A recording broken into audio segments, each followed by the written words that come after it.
Hi. So I'm just an average citizen. So I was laying in bed, you know, how a lot of people do, and watching YouTube videos and catching up for the news, on the news rather, for the day that I had missed. You know, and I've had a lot of thoughts in my head, and I'm just an average Joe. I'm nobody. Just an average Joe. I live in Illinois. We're doing good here with the coronavirus and everything. A lot of places aren't doing so good. But I have a lot of thoughts about a lot of things. So and maybe other people out there feel the same way. And please comment below. I have a YouTube channel. So I figured, you know what, I'm going to go on here and I'm just going to vent.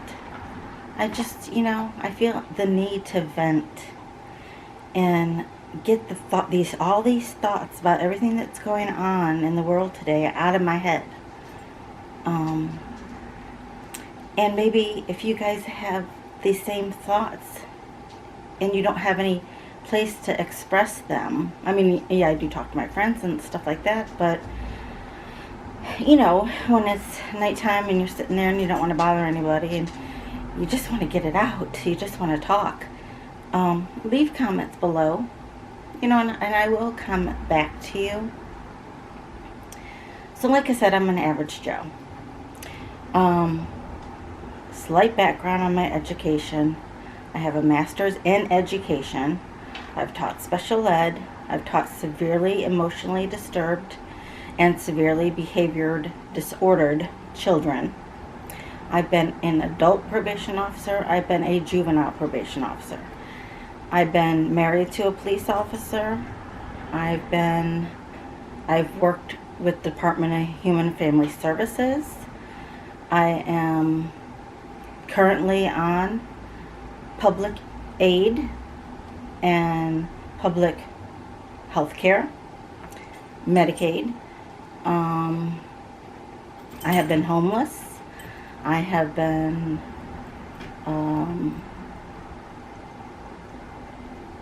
what else have I been? I'm just trying to get you a picture of, you know, I've seen a lot, I've done a lot. So this is my frame of reference, where I come from. So let me just talk about things one at a time. And hopefully this will all make sense. And hopefully I can post this and not look like a fool.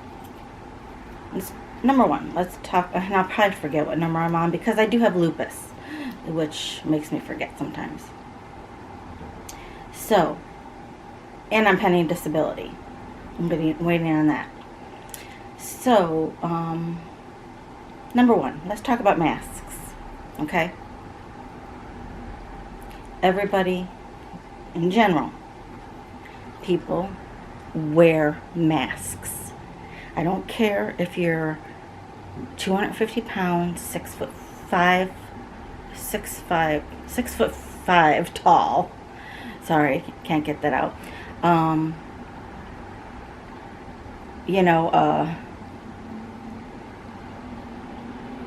Working on a farm or working in the, steel industry, very macho, or, just very prideful, whatever, and you don't want to wear a mask. And have you ever thought that sometimes masks don't fit some people? But if not, so if that's the case for you, then we got to figure that out. Okay, so if it's a pride thing, is what I'm getting to. If it's an ego about your looks, or if it's a pride thing about your looks, male or female, doesn't matter. It doesn't really matter what job you do. I was just trying to illustrate, I'm trying to figure out who wouldn't wear a mask. Why wouldn't you? One thing, maybe about pride or ego. Drop it. There's no time for that right now. Wear your mask. Wear a mask. Be respectful. to the rest of the world. Wear a fucking mask. Okay? Number 2. Well, no, we're still on number 1. Some people can't wear a mask. They could have a mental illness that, let's say if it's autism or Asperger's syndrome. Look up the words if you don't know what they mean. But some type of mental illness that, or PSTD, something that has to do with covering their mouth. God forbid someone was ever smothered as a child. Traumatic experience. Would you want to wear a mask? Would you want anything covering up your mouth? You have to think outside of the box. Don't judge a book by its cover. So for those people that actually have a legitimate psychological or medical reason that they can't wear a mask, they need to get a medical card. And I think there are cards out there but some people abuse them. Okay? So if you're the asshole that's abusing it because of pride, cut that shit out. Karma will get you in the butt later. You know, and I'm very if you could sense, I'm kind of passionate about this shit. Because me having lupus and a weak immune system, I can't fucking go out and do a lot of things I want to do. And have a normal life because I can't afford to be sick. Okay? Because if I get sick, you know, it could be the end of the road for me. And I want to be alive for my kids. Okay? I've already had symptoms. Thank God I tested negative. Okay? So, the other thing is, you know, I saw on CNN some hearing about some ladies talking, yelling at the doctors that they weren't qualified, that they were committing crimes against humanity. I'm like, what the hell is she talking about? Crimes against humanity? To wear a mask to try to protect you and somebody else so that you don't get sick, so that you don't get this crazy virus, so that you don't die, or your mother doesn't die, or your, who knows, grandbaby doesn't die? How is that crime against humanity? So I looked it up, you know, and I'm looking, and I'm like, which crime does it fit into? I'm like, and then I'm like, oh, they're talking about the genocide. Okay, so I clicked on that part. So it says the intentional action to destroy people, a people. Usually, this is a ethnic, racial, or religious group. Now, all those women that were talking, they look to be different races. I could be wrong. So which race is the government going after that they want to kill by wearing the masks? Okay? And if I talk funny, it's also a lupus thing. So then I read further, and it says, it defines it as acts committed with intent to destroy, in whole or part, racial, ethnic, religious groups, such as killing its members. Again, it has to be from one of those groups. So did these women clarify that? Like, which group were they talking about? Because if you're going to say things, you need to really be clear. Including killing its members, causing serious bodily or mental harm to its members of the group. That's, I think, the part they meant. Mental harm to members of the group. Deliberately imposing living conditions that seek to bring about its physical destruction in whole or part, preventing births Now, are they talking because if you wear a mask, you ain't in that romantic mode, like to get your groove on? Is that how they're thinking that it's preventing births? Or forcibly transferring children out of the group to another group? How does wearing a mask do that? But if we're going to, read into it, we could say they're thinking it causes mental harm to the group. So the only thing I could think about that is it's causing harm to their pride, to their ego. Again, lupus mouth. The one nice lady said something about not taking away God's, natural breathing system. No one is smothering you. No one is holding you down, smothering you with the knee on the neck like George Floyd. You can still breathe. Okay? Human rights violations, human right abuses are such things as, where was it?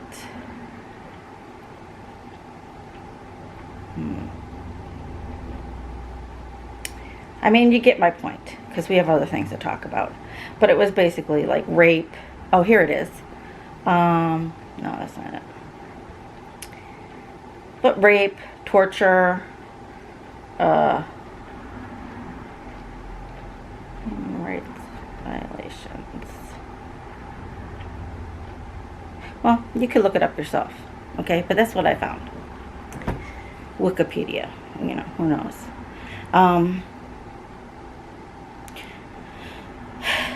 So, wear a mask. Okay? We have evidence from other countries that it works. Does not kill anybody. Like, I forget who said it, but we wouldn't have doctors, dentists, surgeons. They wouldn't be alive if masks killed us. So wear your mask if you honestly can't because of trauma, psychological reasons, severe medical reasons, then definitely get a note. Someone needs to invent something for these people with disabilities.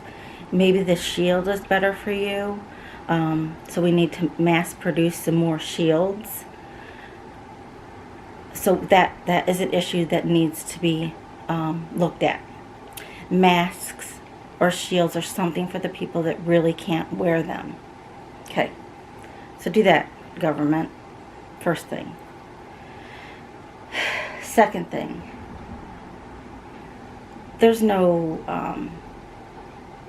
conspiracy about the coronavirus. This is a real virus, okay? It's... you know what? Stop. Because, we are on video. That's totally inappropriate. So stop. Sorry about that, if anyone noticed that in the background. This was X-rated there for a few minutes. So it's real, okay? People are getting sick, obviously. People are dying from it, obviously. And we don't know, like the medical experts say, we don't know the long-term effects of it. So let's be careful of that. Now, you know how the government sent out all those stimulus checks to the people that weren't even alive anymore? And because of all the people that had passed on, and a lot initially were elderly people.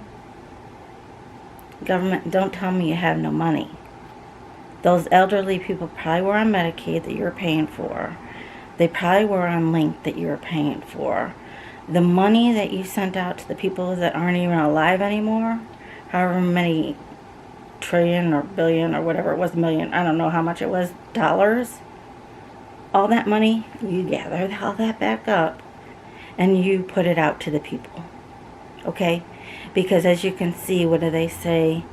23 states are now having outbreaks, rising in cases, and some are going backwards in their phases. Not in phase 4 anymore. They're going to phase 3 or 2, or I don't know. They're going backwards. So government, don't say you have no money. If I'm wrong, because like I said, I'm just an average Joe. If I'm wrong, tell me I'm wrong. I don't care. I got nothing to lose. This is just my opinion. Comment below.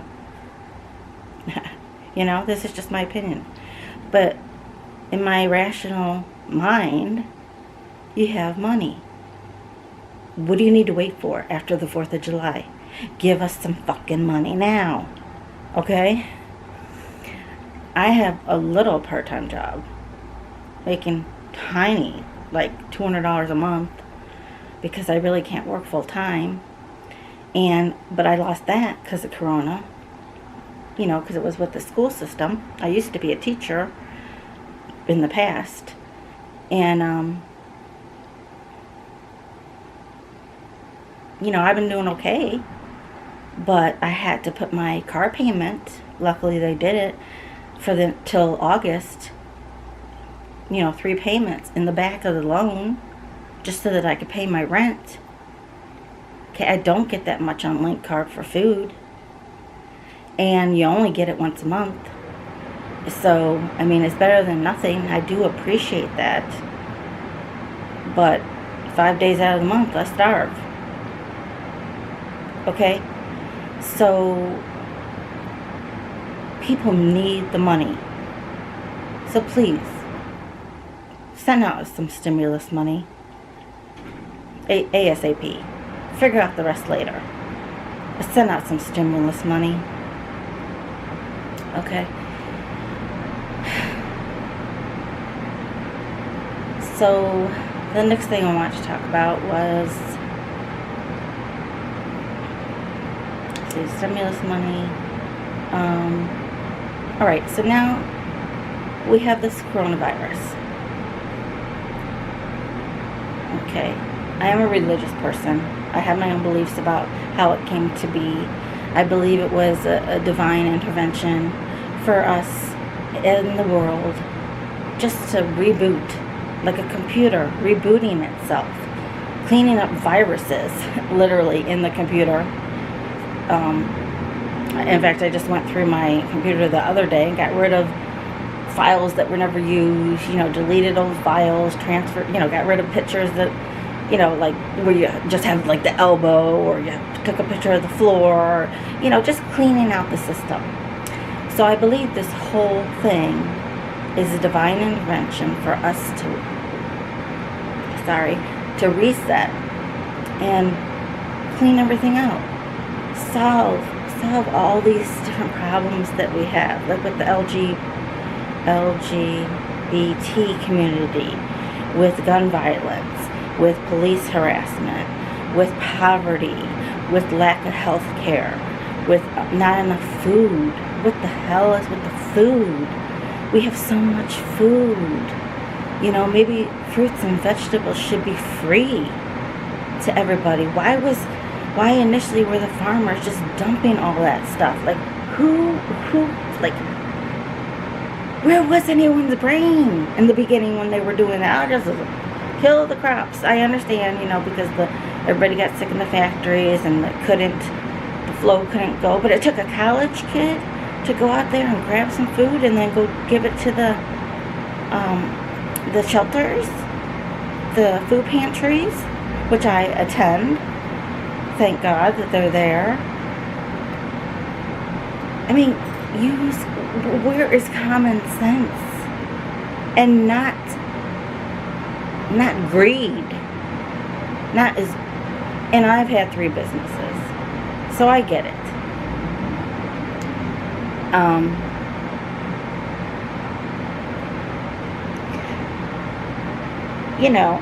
And I know I'm kind of flopping all over the place here, but and as far as like the looting, speaking of businesses and just wasting products and wasting things, and okay, so the food thing definitely, that really floored me, that when I saw the tractor just killing the crop. So food, I think, at least fruits and vegetables, maybe milk, should be free in this country. Oh, but who fucking cares? Just do it. Just do it. Just do it, people. I don't care about red tape. I don't care about this or that. I don't care, everybody own a cow. Whatever. So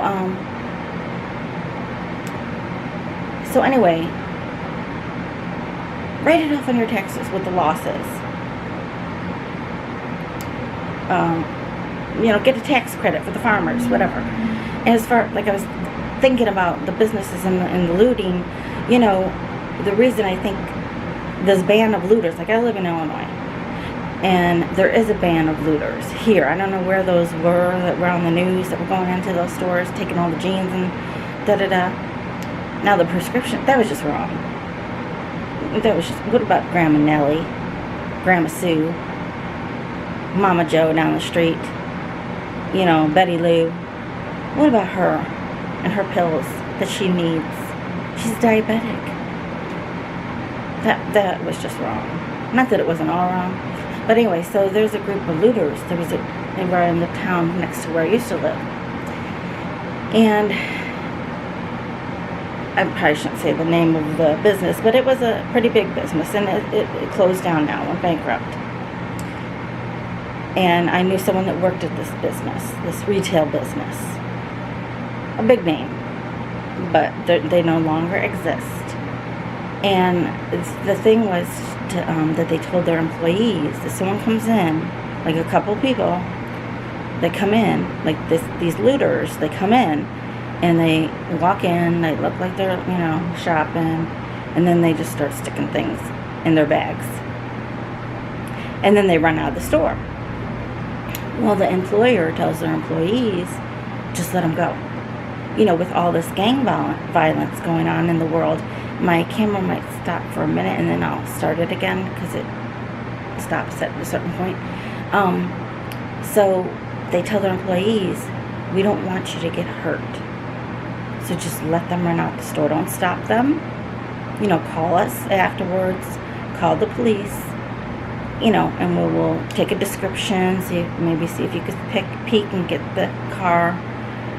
But don't stop them because we don't want our employees to get hurt.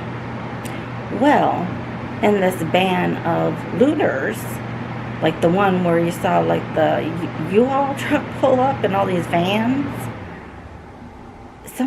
someone in that group worked for this company, or a company like this company, a retail company that was told the same thing. People come in to steal in a group and then they run out. Don't try to stop them. They could have guns. We don't want you getting hurt. It's a liability for us. Da-da-da. And maybe these people even still work at these big retail places. So that's, I believe, how that group ban of these looters got started. So it's kind of like they took advantage of the system. And people will take advantage of the system, which sucks for everybody else. But it's a lot. But they claim it as a loss. They just claim it as a loss on their income tax. And actually, for a business, you want to claim as many losses as you can because you want to show more losses than gains so that you don't have to pay taxes. That's why a lot of huge businesses don't pay taxes. Or a lot of taxes. Because you have to find ways to find losses. And hey, if looting is one of them, then you just take that as a loss. But I mean, initially it's just for their own safety because all these gun violences that happen in the world today. These gun issues. Okay, next thing. We talk about prejudices. Okay? And everybody's like, we need to have the talk. We need to have the talk. We need to have everybody, and this is not wine.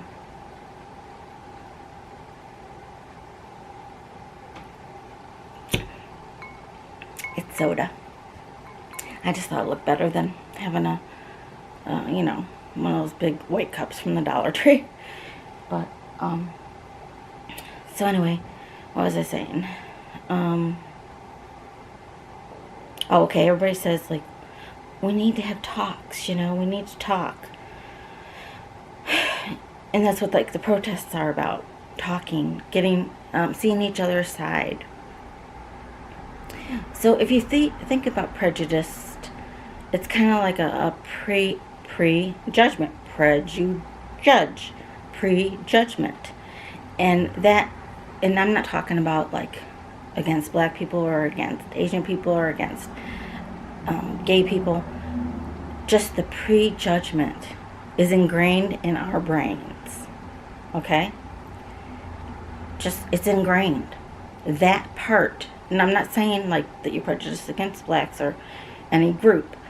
I'm just saying that the concept of prejudging is ingrained in our brains.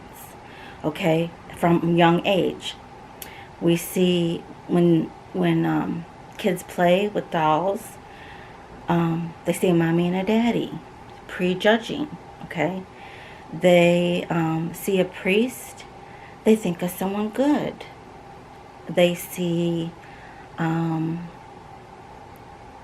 Santa, they see someone real and someone good. They see someone with angry face. They think it's someone mean. When you're little, you're like, is this a happy face or a sad face? Is this an angry face or a worried face? We are prejudging. So it's not going to go away. The prejudging, the prejudice. So let's say 2 police officers, they're get a call, okay? Someone with a gun was shooting bullets in the air, okay? It's in a bad part of town. He has black pants on and a gray hoodie. They're driving down the road. They see and it's a kid between 17 and 20, okay? They're driving down the road. On one side of the street, they see a white kid. Black pants, gray hoodie. The other side of the street, they see a black kid. Dressed like Urkel. With a nice haircut, nice buttoned up shirt, white shirt, some checkered pants, high, ankle high, with some nice shoes. Do you not think that they may just be like, gray hoodie? Okay, all right, it's him. You might not think for a minute they might not wonder? Now that's prejudiced against a race. Okay? But it's also stereotyping. Okay, you're in a bad part of town, lower income people, whites, blacks, Hispanics, it doesn't matter. You just get that call, black pants, gray hoodie, they're going to have a and depending on the last calls that they have done, that have, maybe they had a similar call like that, and they know the area and they know the gangs. So my point is, we can have the talks, but the prejudging, it's wired in our brains. Okay? So while it is good, and I'm not saying not to do it, we need to make drastic changes. And I have an idea. So if anyone cares, okay, yeah, it stopped. So if anyone cares, I'm just going to get this out of my brain because I keep thinking about it. And if I just get it out, I can stop thinking about it. And then if anyone sees it, they see it. But this is my plan. This is my thought. Well, one more thing before I tell you my big plan. To solve all the problems, we need to deal with guns, drugs, and mental health. Mental health issues, whether it's bullying or severe mental health, has led to the school shootings, the mass shootings, okay? That's the mental health issue. And also, let me remind you, which people forget, you know, like with the looters and things, or people that, you know, walk on top of the police cars or set the police cars on fire. We're assuming that these people have a balanced brain. And I'm not putting them down. I'm just saying that not everybody is balanced. People have mental health issues. You know, when I taught my kids to drive, I would always tell them, don't assume that every driver on the road is a good driver. Because they could have mental health issues. They could have missed their medicine. They could be drunk driving. You know, they could be in the middle of a hallucination episode. So I'd say that at least 30% of all those looters that did all like the severe violent fire, you know, acts probably had some mental health issues. Okay, so we like forget that. We forget that not everybody is thinking with a rational brain. So mental health, we need to address that. We need to address gun violence.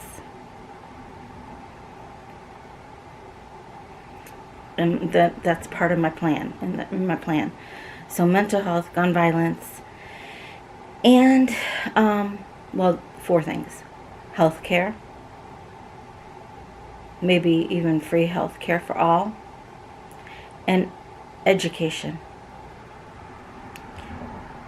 And food. 5 things.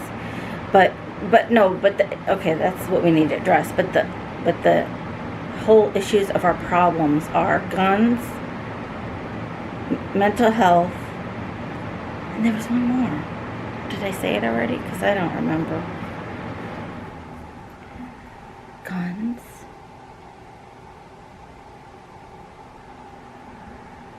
I think it's jobs. Yeah, it's jobs. Okay. We need to address gun. Oh, no. I know what it was. Alcohol. Okay, so we need to solve the gun problem. We need to solve the mental health problem. We need to solve the drug problem. And we need to solve the alcohol problem. What was the other one? I forget. Guns, drug abuse, alcohol or drugs, and mental health issues. Okay, we need to address those. And then jobs. Okay. So as I was thinking of this, like I said, because I was a probation officer, I was a probation officer for Cook County, Illinois, back in 1996. That's when I started, I think. No, I started in 94. And back in 94 when I started, I did it for like 12 years. So back when I started, like after a year or two of, you know, learning the town, because I had come from New Jersey to Illinois, you know, I came up with a plan, you know, to help the people in Chicago. And it's 2020, and nothing has changed. I mean, it's gotten worse. Because I'm on Medicaid, about 3 years ago, I had to go to a hospital. Now, I don't know I don't know what it looks like now, but it was called Jackson Park Hospital in Chicago. This hospital, there wasn't even hardly any lights on in the hallways. It looked like a prison. I had to go there for an MRI or something like that, or a bone specialist for my back. And there was gurneys still in the hallway with soiled linens on them. There was the food trays, with the food like on the floor. Okay, it was just like, and then if you know anything about Silver Cross Hospital in Illinois, beautiful. They just built it not too long ago, like maybe 4 years ago. Beautiful. It's in like the suburb kind of area. Beautiful, shiny, shiny windows and courtyard to eat out of, and then in the city is this Jackson Park Hospital. In the hood, basically, is what you want to call it. Dark. Didn't know where I was going. Walking down all these halls, I wasn't scared because I'm used to going to places like that when I was a probation officer. But the contrast is ridiculous. Okay? So, to address all these issues with the guns, the drugs or alcohol, and the jobs and the, whatever. You know what I said. I don't remember what I said. It's such a massive issue. It's so big that I think we can't solve it on a global scale. We can't right now. And things have tried to get solved, here and there, and, with these projects, renewal project, regeneration project, this project in this town, this project in this town. And that's good. I'm not saying that's not good. Rehabbing homes, blah, blah, blah. Okay. We need to go big, big, big. So, this is what I think they should do. They should take, maybe in each state, take the worst area, maybe the worst area, and the worst 2 areas next to each other, maybe by zip code or just by town. So let's say here in Illinois,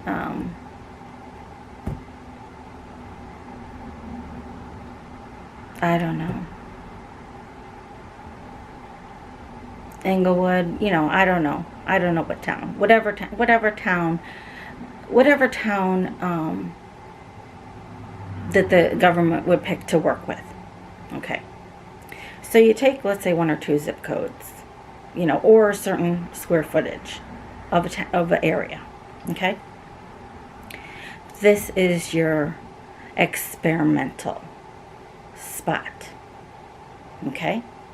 In this experimental spot, it's got to be a place where there's gun violence, there's maybe there's homeless, there's drugs and alcohol going on, selling drugs on the corners, that type of area. Okay.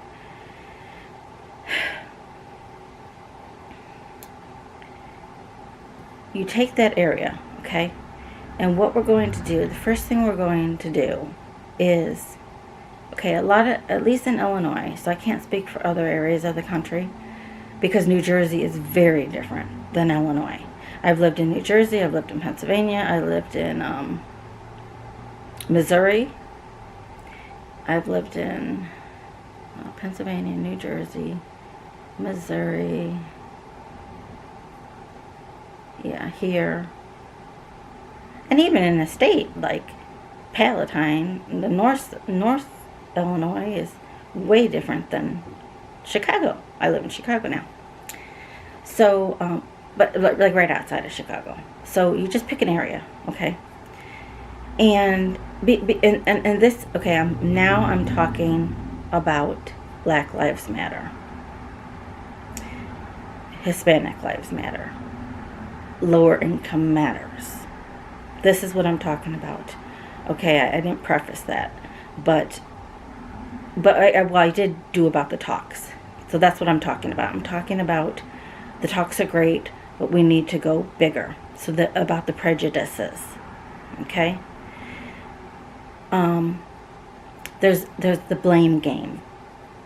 Okay, everybody's blaming everybody. Yes, there needs to be police reform, okay? But everybody has their side. Everybody contributes to the problem. But this is what I think we can do to solve it. We take an area, our experimental area, okay? So we'll just say it's Inglewood, okay?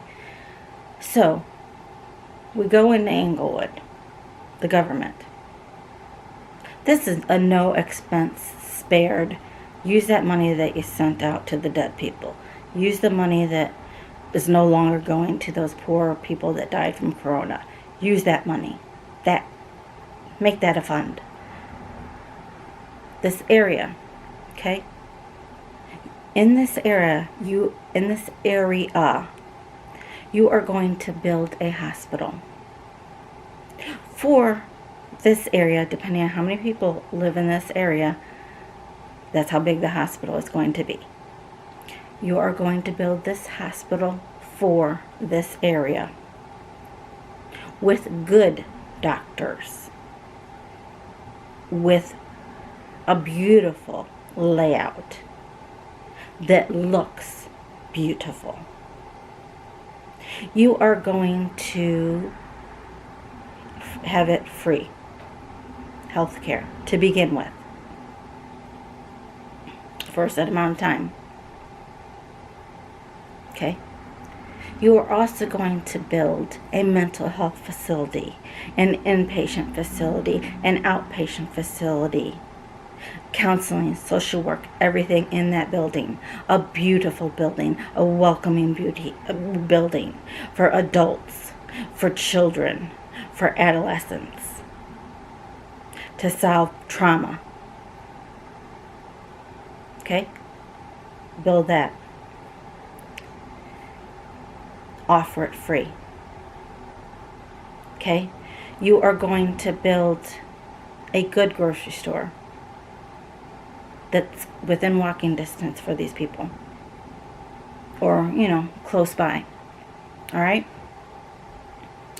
Now, the thing is, only the people, because this is an experiment, this is a project, only the people that live in this area and this zip code can use these facilities. Alright? So you're going to give this area the best of, let's say, what the suburbs have. Okay? Or what the higher end areas have. Then you're going to go to every residence in that area. If a building is abandoned, you're going to tear it down. You're going to plant grass until someone comes along and buys that lot from that area. You're going to go to everybody else's house. You're going to get volunteers or nonprofits to go into that house to help them fix their leaky sink, to help them fix their broken windows, to help them fix their leaky roofs, to help them get a bed frame for the mattress that has been on the floor for 3 years. Okay? Anything that you can fix that's broken in that house. The floorboard that is about ready to fall through to the basement. You are going to try to get contractors, painters, builders to go in and rehab one by one by one home for safety. Okay? We're not rehabbing every house, like, not at this point, to get up to, but for safety. Do you know how many of those homes have broken windows? Have, broken screens, have no plumbing? I lived in Inglewood with someone for a little bit when I was homeless. Did I tell you that I was homeless? I lived in my van for a bit. And I had nowhere to go. I met this guy online. Angels were helping me. I went to live in Englewood. No plumbing. Peed in a bucket. Washed with baby wipes. You do what you can do. You know, one pot to cook in. You know, maybe get these people some dishes. Okay, anything that needs to be fixed for safety or for sanitary. Okay, you go to house by house. Abandoned house, tear it down. Go to the next house by house by house. Okay? So you do that in this area. Then, a lot of kids are into violence. A lot of kids are into gang violence. A lot of kids are into drugs. Maybe have a gang task force. Try to bring members, dismantle that hatred between, you know, different members of different gangs. However, hopefully in this zip code, they're all the same gang. Okay, that's usually how it works. But you know, talk about gangs. We can have a gang task force for the kids. Have the kids ages maybe 12, yes, they do carry guns. 12 to 18. These kids that are 12 to 18, if they have a gun and they've been involved in gun violence, or just that they have a gun, whether they've used it or haven't used it, but they carry it, have them turn in their gun. If they turn in their gun, they get free college tuition at a state-sponsored school, or a state-sponsored trade school, or art school, or culinary school. So they give up the gun, they get free ride for education when they're 18, turning 19, after their senior year. Of course, there could be stipulations. You know, you can't buy another gun. You know, you can't get arrested for shooting somebody, obviously. You go to jail. Alright, so the kids give their gun up for a free education. The parents of the kids that gave the gun up get $1,000 bonus to do what they want with, however much you think you know, would entice the parent to encourage the kid to give up the gun. Okay? The whole turn in your gun for whatever is great. I know that police do that. So the adults can do that. Have a program of reintegrating fathers back into their children's lives. A lot of, if you don't believe it, I mean, just being a probation officer, an adult probation officer, juvenile probation officer, and being adopted myself as an infant, you know, not from birth. Children want to be like their same-sex parent. And if their father is incarcerated, subconsciously, they want to follow that path. You know, no one is born. No one is age 3. I want to be a gangster. I don't know what that was. I think that was like a seal or something. But no one's age 3 and says, I want to be a gangster. In fact, most kids up until grade 2 are great, you know, as far as they still have dreams. Grade 3 and up, reality sets in. They lose those dreams, sadly. So, reintegrate fathers into their children's lives. If the fathers are in prison, start, you know, unless the father's in prison for some violent, serious crime. You know, if it's theft or something, of a car, you know, maybe there could be programs where the father can come see the child. Not the child going to prison. We don't want the child to associate with prison. We want the child to associate the parent at home with them. Supervised visitation. Okay, or an ankle bracelet that he can't leave the property. Alright? Yes, in my mind right now, it's just telling me shit might hit the fan. Other gang members might come in. Retaliation, shoot that father. Okay? That just was a vision that came through my head. So we might need more patrol in this area if we did something like that. Okay? Work on community relation between the police and the community. Alright? Have it be the same officers on the same shifts or rotating shifts, whatever, but just the same officers where they could communicate with the community. Because remember, this is an experiment.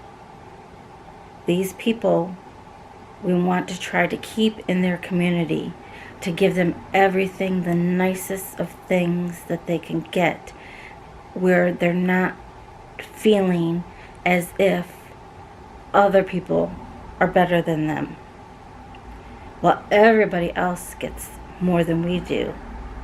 Well, we're looked on as lower than everybody else. We want to erase that mind frame. Okay? Now, the older people, 18 and above, that don't have jobs, that don't have a car and go to work outside the community, those people are going to work for pay in their community. Again, remember, some people might not have, hang on a minute.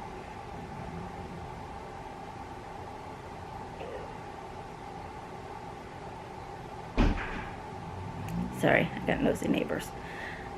Some people might not have a rational brain. Remember this, okay? They might have chemical imbalances, emotional, mental, physical, psychological, okay? Where they can't do like a lot of jobs, okay? So in this community, however, everybody has to work, all right? And everybody that can work, that is older, above 18, or if they want to when they're younger, but above 18, that physically can work and is not in a wheelchair, gets paid for a job in that community. Whether it is sweeping sidewalks. My sister has cerebral palsy. So, I mean, she can't drive. She can't work. She can ride a bike. Well, she used to be able to. Probably can't anymore. But she could ride a bike. So, let's say if there was a person with cerebral palsy in the neighborhood, or just low IQ, if they could ride a bike and throw a newspaper, that's their job in that community. Or deliver flyers for whatever things going on in the community, events, parties, whatever. So even if they walked around, door to door, maybe 2 or 3 blocks or whatever, however far they can walk, but they get paid for that. People that could pick up trash in the community, get some dumpsters to come in, clean up the community. Just because you don't have money doesn't mean you need to live in filth. Okay? There's no reason for it. There is no reason for it. It doesn't matter if you're in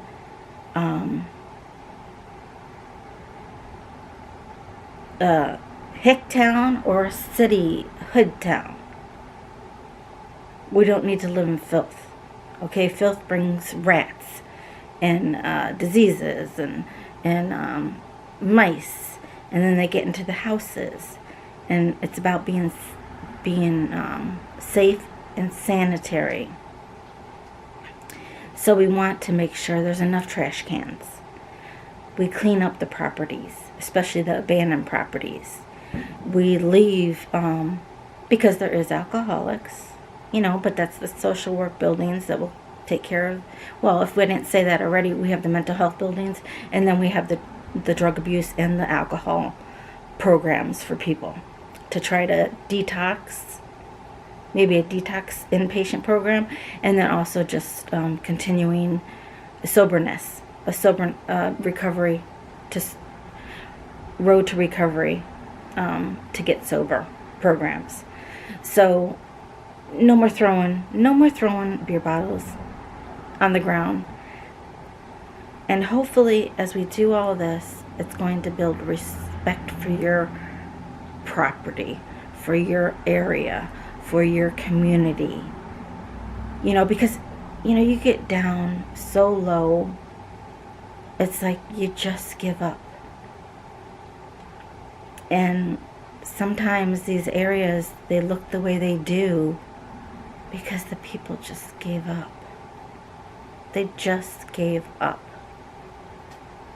So we want to empower them. Okay? So if it is someone who's can just push a broom, clean a walkway, shovel snow in the winter. If it's someone that can do a lot of lifting, lift the and I'm talking like if they're lower IQ, and can't like really hold a stable, steady, high functioning job, help clean up. You could pick up something. Everybody could pick up something and put it in a dumpster or put it in a trash. So every single person in that community that can work, put them in a job in that community. Okay? Now, there may be people that don't want to participate. I'm thinking 95% will. But that 5%, those rotten apples that ruin it for everybody else, because they are dealing with so much pain and hatred and trauma in their own soul, in my opinion, and anger.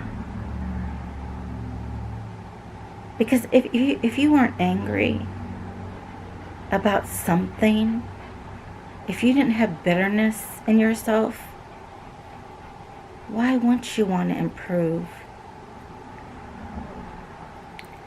Why wouldn't you want to be empowered? Okay, so that 5% cannot bring down that community. So that community needs to check its brother, its sister, its neighbor, its uncle. Self-policing of that 5%. All right? And there is going to be no police shootings of like the George Floyd thing in this community, because the police are going to be trained better, social work wise, de-escalation wise, and this community is going to be responsible for its people. In every neighborhood I lived in, you always knew. The house that has the kid that throws the rocks, at the houses, or rides on the lawn with their car. Oh, that's another thing. But, or you're on a street. Even in my little area where I live here, the people that don't act totally morally right. Am I wrong? Everybody knows who they are. So we need to start calling these people out. and checking these people. Okay? They just need to get straight. Okay? And we need to do it with love and compassion. And it's not easy. It's hard. I know. It's hard. These people have a lot of pain in them. Maybe a lot of bad things have happened to them. I don't think anyone really wants to do bad. I really don't, especially children. And I'm talking under 18. I really don't think I think they just want love. Okay? So, and I was going to talk about the grass. Okay? We need to have more grass. Infants need to be able to crawl on grass. Kids need to throw balls on grass, not the street, not on concrete. The houses that you tear down, set up a basketball court, set up a playground on the grass part, plant trees on other grass areas, more grass. The trash that you pick up, plant grass. The people in the community, the ones that can push a lawnmower, you pay them to cut people's grass in the community. Unless someone has their own lawnmower and they want to do it themselves, that's fine. So the point is, this is an experiment where these people can come out of it being empowered. Because, when I took the little job that I have, because I just was listening. Because it does make you feel better working, even if it is just for a little bit. You feel more satisfied in life.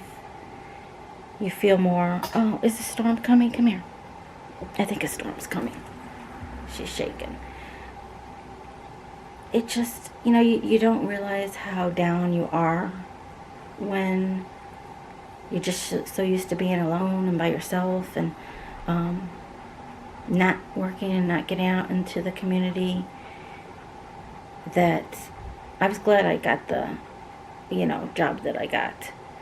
We got laid off because of coronavirus, but I did start feeling better, actually.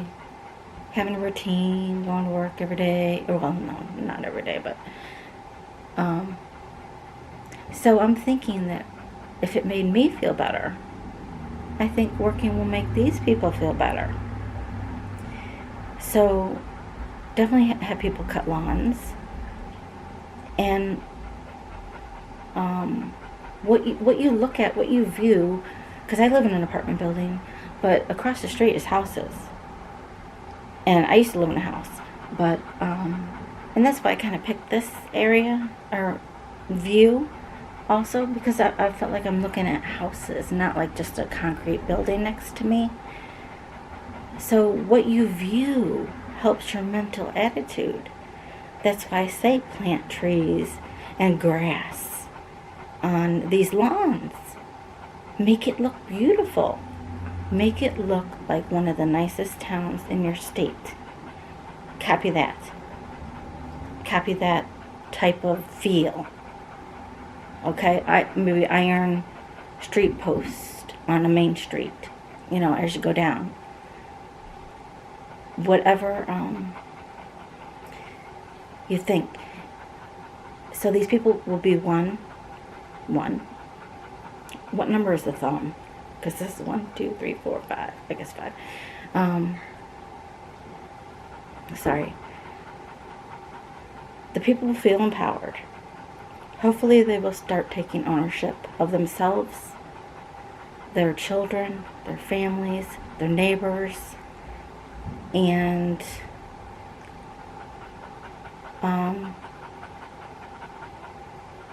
stop the blame game. You know, I date African American men, and I dated an African American man, and I used to tell him, I'm like, you got no swag. Like, no swag. And did you know that some African American people don't even like their own people? And then they're prejudiced if, like, you're darker or lighter, or, I mean, that's just, they do it to themselves. That's just wrong. So if you're way dark, they don't like you.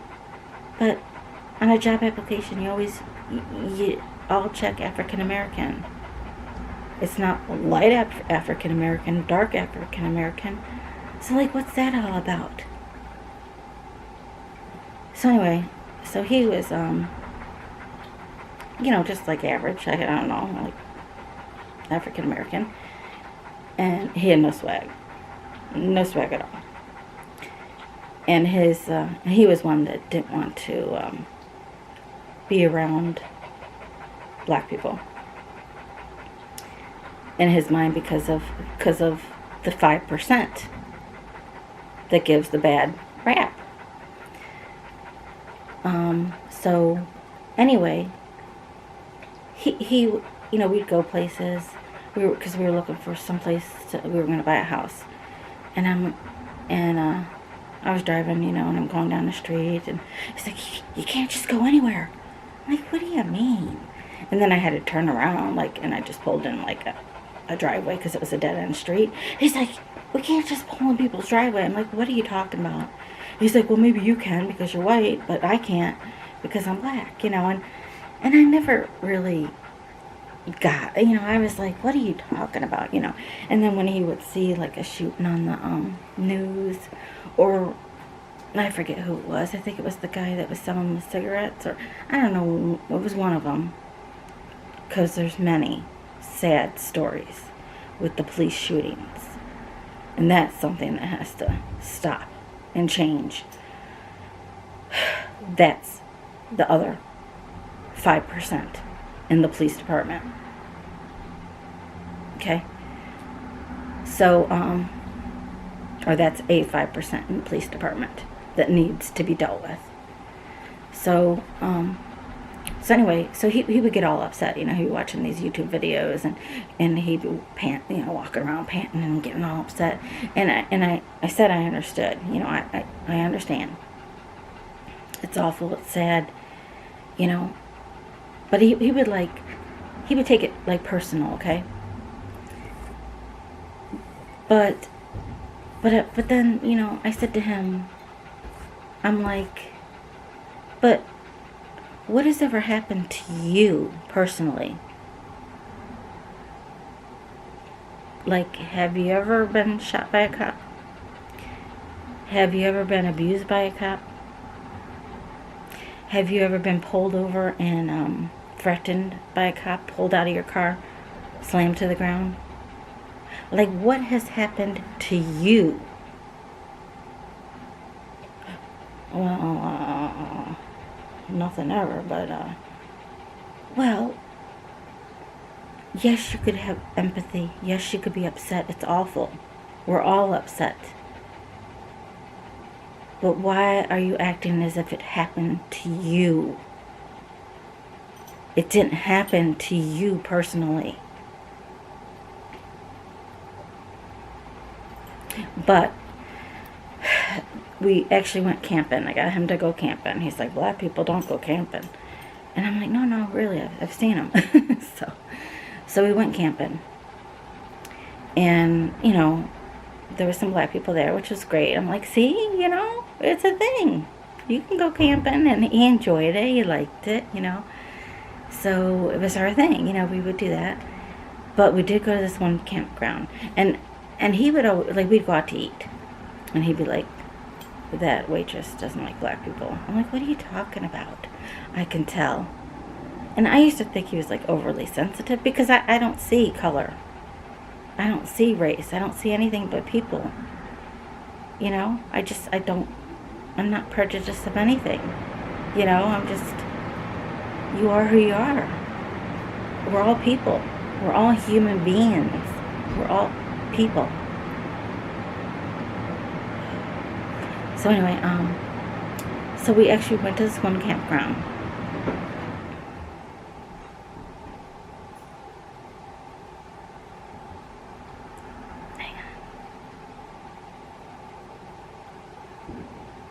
Hang on a minute. I think people are listening, but anyway.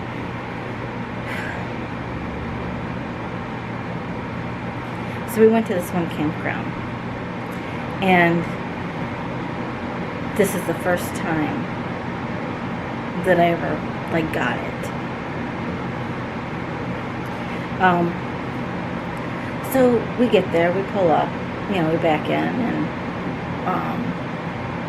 he was doing something in the camper, and I was out taking things out of the car and putting them in the camper, and I saw a white man and his little boy, and there was a white lady and a little girl at the spot behind us, and the man was like, hi, because campers are friendly, and I'm like, hi, and I go back in, and I'm like, oh, the guy over there, he's very friendly, they have 2 little kids, and so then we come out, and we had to go get ice or something from the store.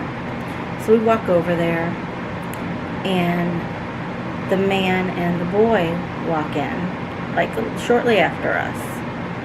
And I'm like, hi. He didn't say anything. He was stone cold.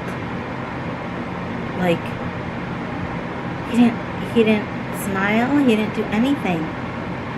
And I was like, so then we both got up to the line, to check out at the same time, and he was he kept scooting over from us, because the place wasn't very big, and he's holding his son close to him, and I was like, what the, and this was a couple years ago. If it were now, I think I might have said something to him. But I was like, oh my God, I've never seen this before. This outright prejudiced against a black person, as if he has corona, no, as if he has a disease or a plague, or I just don't know what. I mean, it was the most outrageous thing that I had ever seen, and I just felt so bad for my boyfriend. I was like, oh my God. I've never seen or felt anyone do that to somebody before. And he was like, yeah, that's what people do. And I was like, that is so wrong. We are all human. We are all people. Like I said in one video, let's say you're on your deathbed. You need an organ donor. The only one that is a match, and you don't know who your organ donor is, right? The only one who is a match, you're a white person, you hate black people, your only match is as a black person, okay? You get the liver, you live, you're happy, find out it's a black person's liver. You want it taken out? I mean, really? You want to die? Really? What the, what the fuck? It's awful. It's stupid, in my opinion.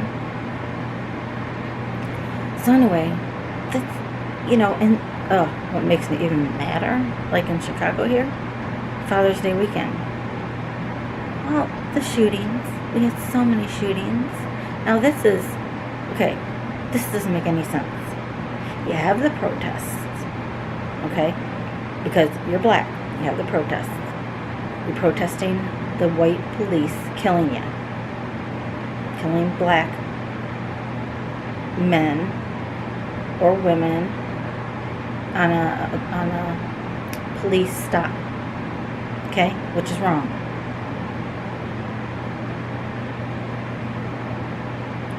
You know, in most cases or whatever. You know, I'm not the court of law. I don't, you know, there's cases that have to be decided, but basically wrong, okay? But all that comes down to drugs, alcohol, guns. All those situations. Okay, I'm talking police guns too. But anyway, and mental health issues. Police too. So you protest because we're mad that the white cops are killing black people. Get it? You know? But then in Chicago here, we had 2 weekends of killings. Blacks killing blacks. Does that fucking make sense? Let me ask you again. Does that fucking make any sense?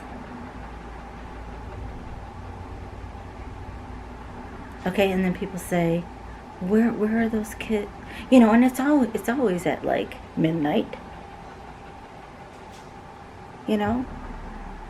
And maybe in this experimental town, there needs to be a curfew too. At first.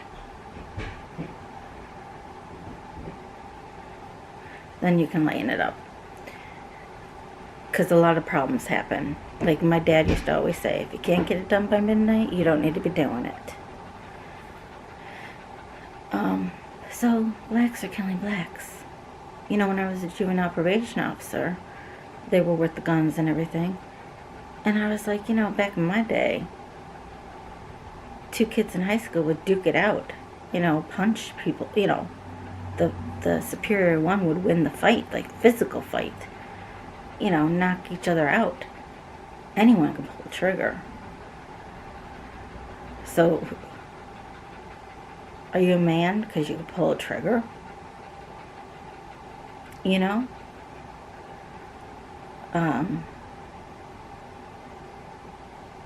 So that's another thing I just was thinking about with the education and the kids turning in their guns for the free education, or if they want to pursue, like I said, arts of trade school, college. Well, they should get some kind of college or their GED, but if they're very good in sports, you know, from their high school, that maybe they can see about pursuing something to that effect. Maybe some kind of training camp, you know, if they're gifted in that, if they get the recommendations, or if they were scouted, you know. So just anything, you know, to improve their future, to empower them. So those are my thoughts. Now, no one might ever see this, but at least I feel better now that it's out of my head. And sorry if you hear my dog panting. Storm must be coming. But I think I could go to bed now. Feel better.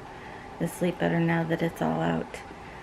And I don't think I forgot anything. Just if they did this experiment, spare no costs. I don't care. I don't care about the red tape. I don't care about this or that. Do it. If it worked. But everybody in the community has to join in. Okay? Then we could take these communities of this project, whatever it's called, and carry it to the next zip code. All right. And maybe if it's close enough, maybe you don't have to build the whole new hospital. But again, go house by house by house. What needs to be fixed? Leaky roof, cracking basement, basement floods, you know, whatever it is. If the house is too bad and unsafe, tear it down, rehome them. Okay? So those are my thoughts. Comment below. Give me a like if you like this video. Comment below if you have any thoughts about this. You know, I'm not saying I'm right with everything I think, but it's just my opinion. Everybody has a right to their opinion. It's freedom of speech. Just like those ladies at that hearing that felt that that the government is infringing on the rights of humanity. That's just their opinion. I don't agree with it, because I don't think that would hold up in a court of law. But I respect everybody has their own opinion. I do. And I respect differences of opinions. So, and I'm not saying I have answers for everything. I'm not saying that I'm right. This is just what I think. So I just wanted to vent. So I think I'm good. I don't think I have anything else to say, other than it does disappoint me that the president and the vice president don't wear masks. That sends a mixed signal. And I watched, I think it was today, no, it might have been yesterday, the coronavirus task force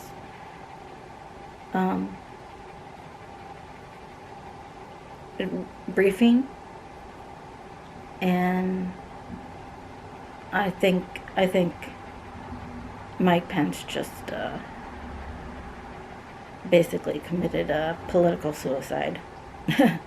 You know, I don't know if he just is like, you know, I'm in too deep now, can't handle Donald, and I know I'm fucked.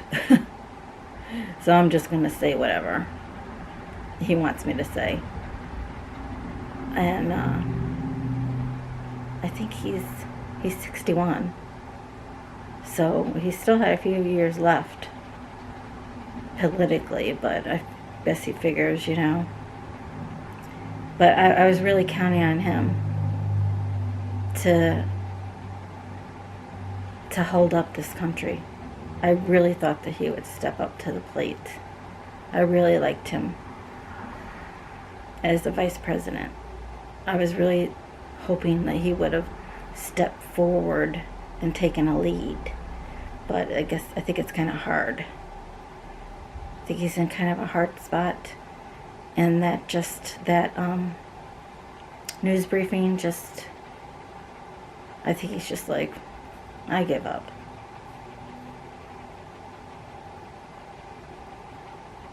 You know, if I say one thing, I might get fired. Can you fire the vice president?